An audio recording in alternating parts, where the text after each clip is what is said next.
Hi everyone, welcome to my channel success with miss में। I hope आप लोग बहुत ही अच्छे होंगे और अपनी पढ़ाई बहुत ही अच्छे तरीके से कर रहे होंगे।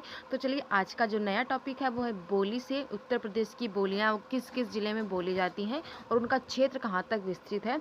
तो आज मैं ये टॉपिक डिस्कस करूँगी आप लोगों के साथ। और चैनल पर नए हो तो मेक श्योर चैनल को सब्सक्राइब कर लीजिएगा और एक प्यारा सा लाइक कर लीजिएगा। तो देखिए, मैंने सभी क्वेश्चन आप लोगों के लिए इम्पॉर्टेंट और सिलेक्टेड ही लिए हैं जो हर बार परीक्षा में पूछे जाते हैं। Specially UP triple S C PET के एग्जाम में बार बार प्रश्न ये रिपीट हुए हैं। तो चलिए स्टार्ट कर लेते हैं पहले प्रश्न से। वीडियो को एंड तक ज़रूर देखिएगा, टॉप 30 प्रश्न लिए हैं मैंने। तो चलिए शुरू करते हैं। पहला प्रश्न है, उत्तर प्रदेश की कौन सी बोली जो विदेशों में भी बोली जाती है। तो ऐसी बतानी है बोली कौन सी है उत्तर प्रदेश की जो विदेशों में भी बोली जाती है। तो इसकी ऑप्शन है, पहला ऑप्शन है भोजपुरी, सेकंड है बुंदेली, थर्ड है अवधी और फोर्थ है ब्रज। तो देखिए, जो उत्तर प्रदेश की जो बोली है वो विदेशों में भी बोली जाती है, तो ऐसी बोली है वो है भोजपुरी बोली। ठीक है, तो इसका राइट आंसर हो जाएगा फर्स्ट नंबर। चलिए नेक्स्ट देखते हैं अगला प्रश्न क्या है। अगला प्रश्न, राम इलाहाबाद से बलिया अपने घर जाता है, वह वर्तमान में किस बोली के क्षेत्र के अंतर्गत आता है। देखिए, जो एक राम नाम का युवक है वो इलाहाबाद से बलिया अपने घर जाता है, उसका घर बलिया में है, तो वह वर्तमान में किस बोली क्षेत्र में है। तो इसका आंसर होगा भोजपुरी क्षेत्र में। ठीक है, देखिए बलिया में भोजपुरी का कुछ अंश आता है, तो उसमें भोजपुरी क्षेत्र में बोली में आता है, तो इसका राइट आंसर हो जाएगा फर्स्ट नंबर। ठीक है, चलिए अगला प्रश्न देखते हैं। अगला प्रश्न क्या है। अगला प्रश्न, भोजपुरी से संबंधित रचनाकार नहीं है, ऐसा बताना है ऐसे कौन से जो रचनाकार हैं जो भोजपुरी से संबंधित नहीं है। तो इनके ऑप्शन है, फर्स्ट ऑप्शन है कबीरदास, सेकंड है भिखारी ठाकुर और थर्ड है चरणदास और फोर्थ है कैलाश गौतम। तो देखिए, जो भोजपुरी से संबंधित रचनाकार नहीं है वो नहीं है कैलाश गौतम, बाकी भोजपुरी भाषा से संबंधित रचनाकार हैं, ये भोजपुरी में ही रचनाएं करते हैं। तो इसका आंसर हो जाएगा कैलाश गौतम। चलिए अगला देखते हैं, अगला क्या है प्रश्न। अगला प्रश्न है, पूर्वांचल की मुख्य बोली कौन सी है। तो देखिए, जो पूर्वांचल की मुख्य बोली है तो इसके ऑप्शन है अवधी, सेकंड है भोजपुरी, थर्ड है ब्रज और फोर्थ है कन्नौजी। तो देखिए, जो पूर्वांचल की मुख्य बोली वो है भोजपुरी। ठीक है, तो इसका आंसर हो जाएगा सेकंड नंबर। चलिए अगला प्रश्न देखते हैं। अगला प्रश्न क्या है। अगला प्रश्न है, मथुरा और वृंदावन में मुख्यतः कौन सी भाषा बोली जाती है। देखिए, जो मथुरा और वृंदावन का क्षेत्र है वहाँ पर कौन सी बोली बोली जाती है। तो इसके ऑप्शन है, संस्कृत बोली जाती है, ब्रज भाषा बोली जाती है, थर्ड है मारवाड़ी बोली जाती है और फोर्थ है मराठी बोली जाती है। तो देखिए, जो मथुरा और वृंदावन श्री कृष्ण भगवान की जन्मस्थली है, तो वहाँ पे ब्रज भाषा बहुत ही लोकप्रिय भाषा है, तो वहाँ ब्रज भाषा ही सब लोग बोलते हैं, तो इसका राइट आंसर हो जाएगा सेकंड नंबर। ठीक है, चलिए अगला प्रश्न देखते हैं। अगला प्रश्न कौन सा है।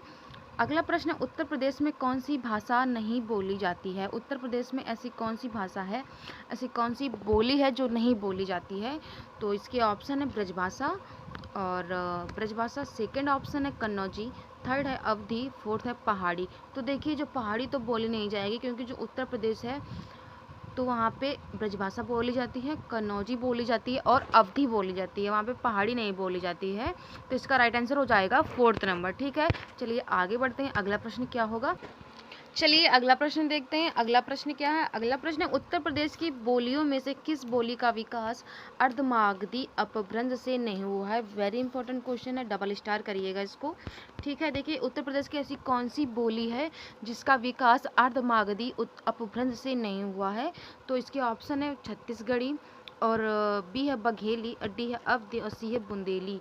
तो देखिए, इसका आंसर जो होगा वो होगा बुंदेली। इसका जो विकास नहीं हुआ है वो अर्धमागधी अपभ्रंश से नहीं हुआ है। देखिए, बाकी आप लोगों को बताना है जो तीन ऑप्शन ये दिए गए हैं ये किस बोली के हैं, पूर्वी बोली के हैं या फिर पश्चिमी बोली के हैं। ठीक है, तो चलिए अगला प्रश्न देखते हैं। अगला प्रश्न कौन सा है। अगला प्रश्न है, कौन सी बोली बिहारी की नहीं है। ऐसी कौन सी बोली है जो बिहारी की नहीं है, यानी कि बिहार की नहीं है।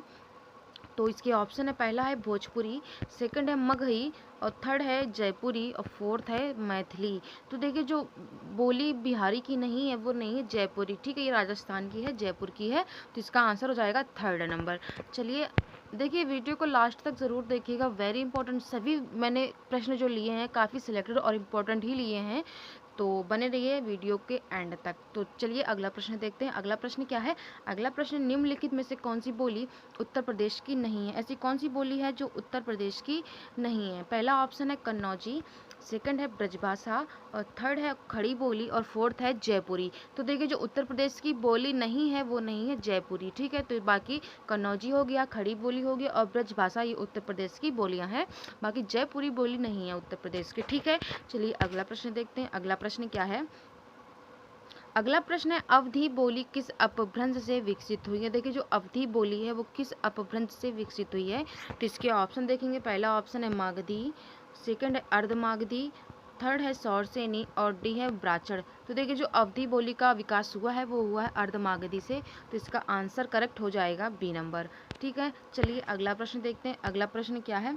अगला प्रश्न अवधी बोली से संबंधित जिला नहीं है। देखिए जो अवधी बोली से संबंधित जिला नहीं है, किस जिले में अवधी भाषा नहीं बोली जाती है ऐसा जिला बताना है। तो इसके ऑप्शन है सीतापुर, रायबरेली, थर्ड है रामपुर और डी है इलाहाबाद। तो देखिए जो अवधी के क्षेत्र के अंतर्गत जिला नहीं आता है तो वो नहीं आता है रामपुर, तो इसका आंसर करेक्ट होगा रामपुर, आंसर हो जाएगा सी नंबर, करेक्ट हो जाएगा।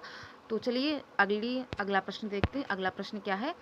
अगला प्रश्न है हिंदी भाषा को कौन सी लिपि में लिखा जाता है? तो देखिए हिंदी भाषा की कौन सी लिपि में लिखा जाता है, हिंदी भाषा की कौन सी लिपि है? वेरी इंपॉर्टेंट क्वेश्चन है, ये बार बार रिपीट होने वाला क्वेश्चन है। तो देखिए जी इसके ऑप्शन देखेंगे। पहला ऑप्शन है गुरुमुखी लिपि और सेकंड है बंगाली लिपि, थर्ड है देवनागरी लिपि और फोर्थ है तमिल लिपि। तो देखिए जो हिंदी भाषा लिखी जाती है वो लिखी जाती है देवनागरी लिपि में, ठीक है। तो इसका करेक्ट आंसर होगा वो होगा सी नंबर। चलिए नेक्स्ट देखते हैं। नेक्स्ट क्वेश्चन क्या है? नेक्स्ट है बुंदेली का क्षेत्र क्या है? देखिए जो बताना है बुंदेली का क्षेत्र क्या है, बुंदेली का क्षेत्र क्या है, ठीक है। तो इसका आंसर बताना है बुंदेली का क्षेत्र क्या है।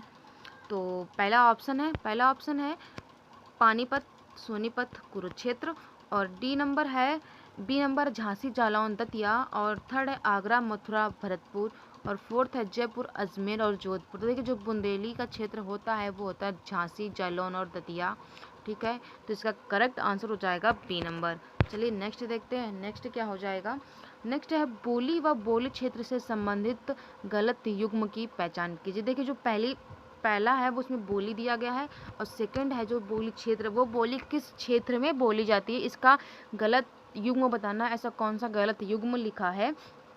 तो देखिए गलत युग्म की पहचान कीजिए। तो पहला ऑप्शन है कन्नौजी, कन्नौज में बोली जाती है और सेकंड है खड़ी बोली मेरठ में बोली जाती है और सी नंबर है अवधी प्रतापगढ़ में बोली जाती है और डी नंबर है भोजपुरी बलिया में बोली जाती है। तो देखिए जो इसका करेक्ट आंसर हो जाएगा, तो इसका आंसर हो जाएगा वो हो जाएगा कन्नौजी, कन्नौज में बोली जाती है। तो इसका राइट आंसर हो जाएगा इसका आंसर हो जाएगा सी नंबर, ठीक है। देखिए कन्नौजी तो कन्नौज में बोली ही जाएगी, तो इसका आंसर हो जाएगा सी नंबर, ठीक है। गलत हो गया वो। तो चलिए अगला प्रश्न देखते हैं। अगला प्रश्न क्या हो जाएगा? अगला प्रश्न एक जनपद व बोली से असंबद्ध युग्म की पहचान बताइए। इसमें भी बताना है ऐसे बोली और उससे संबंधित क्षेत्र कौन सा युग्म सही नहीं है उसकी पहचान करना है। तो इसके ऑप्शन है, पहला ऑप्शन है भोजपुरी फतेहपुर और सेकंड है खड़ी बोली बागपत और थर्ड है अवधी बहराइच और फोर्थ है ब्रज बोली बंदायू, ठीक है। तो इसका जो करेक्ट आंसर होगा वो होगा भोजपुरी एवं फतेहपुर, ठीक है। इसका ये संबंध नहीं सही है, बाकी राइट है, ठीक है। तो इसका करेक्ट आंसर हो जाएगा फर्स्ट नंबर। चलिए अगला प्रश्न देखते हैं। अगला प्रश्न क्या है? अगला प्रश्न बोली व उपभाषा से असंबद्ध युग्म की पहचान कीजिए। इसमें बताना है बोली और उसकी उपभाषा से कौन सा युग्म सही नहीं है। तो इसके ऑप्शन देखिए, जो ब्रज भाषा है वो पश्चिमी हिंदी के अंतर्गत आती है, बुंदेली है वो पश्चिमी हिंदी के अंतर्गत आती है और खड़ी बोली है वो पूर्वी हिंदी के अंतर्गत आती है, या बघेलिया पूर्वी हिंदी के अंतर्गत आती है। तो देखिए जो इसका राइट आंसर हो जाएगा वो हो जाएगा सी नंबर, खड़ी बोली पूर्वी भाषा के अंतर्गत नहीं आती, तो इसका करेक्ट आंसर होगा सी नंबर। चलिए अगला प्रश्न देखते हैं। अगला प्रश्न क्या हो जाएगा?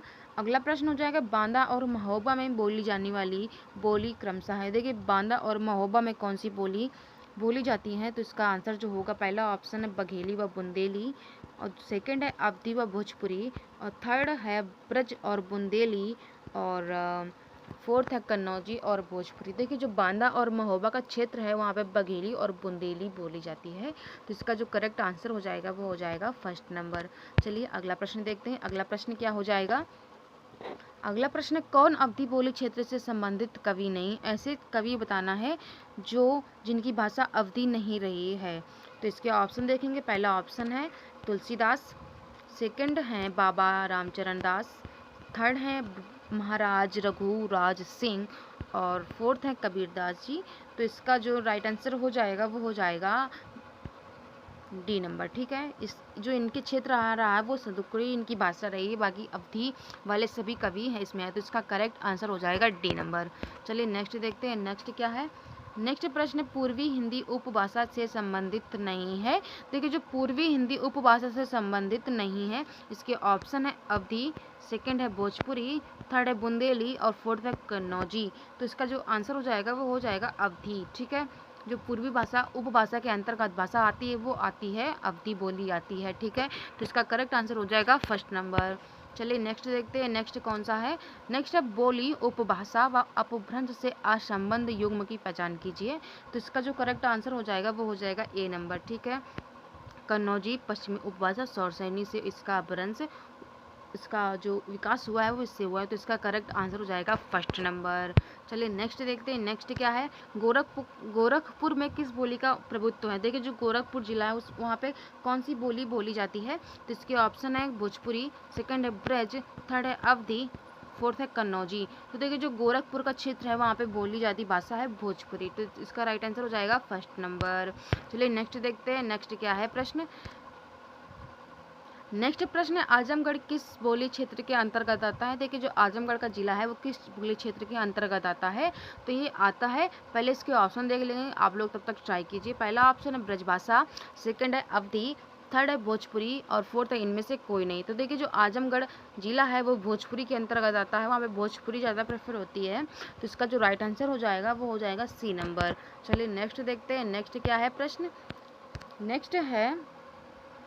नेक्स्ट है निम्नलिखित में से एक कौन सी उत्तर प्रदेश की बोली नहीं है। देखिए बताना ऐसी कौन सी बोली है जो उत्तर प्रदेश में नहीं बोली जाती है। तो पहला ऑप्शन है कन्नौजी, सेकंड है बुंदेली, थर्ड है मालवी और फोर्थ है भोजपुरी। तो देखिए जो उत्तर प्रदेश की बोली नहीं है वो नहीं है मालवी। ठीक है, बाकी कन्नौजी, बुंदेली और भोजपुरी उत्तर प्रदेश की बोलियां हैं, तो इसका करेक्ट आंसर हो जाएगा सी नंबर।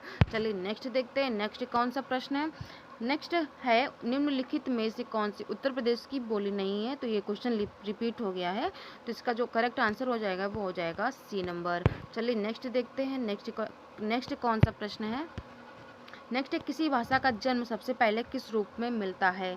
तो देखिए किसी भाषा का जो जन्म होता है वो किस रूप में मिलता है। तो पहले इसका ऑप्शन देखेंगे, पहले ऑप्शन बोली, उपभाषा, भाषा और या फिर फोर्थ नंबर है सभी गलत। देखिए जो किसी भाषा का जन्म होता है वो बोली से ही होता है, हम किस प्रकार उसको बोलते हैं सबसे पहले उसका ही सबसे पहले रूप देखने को मिलता है, तो इसका आंसर हो जाएगा फर्स्ट नंबर। तो इसका करेक्ट आंसर हो जाएगा फर्स्ट नंबर।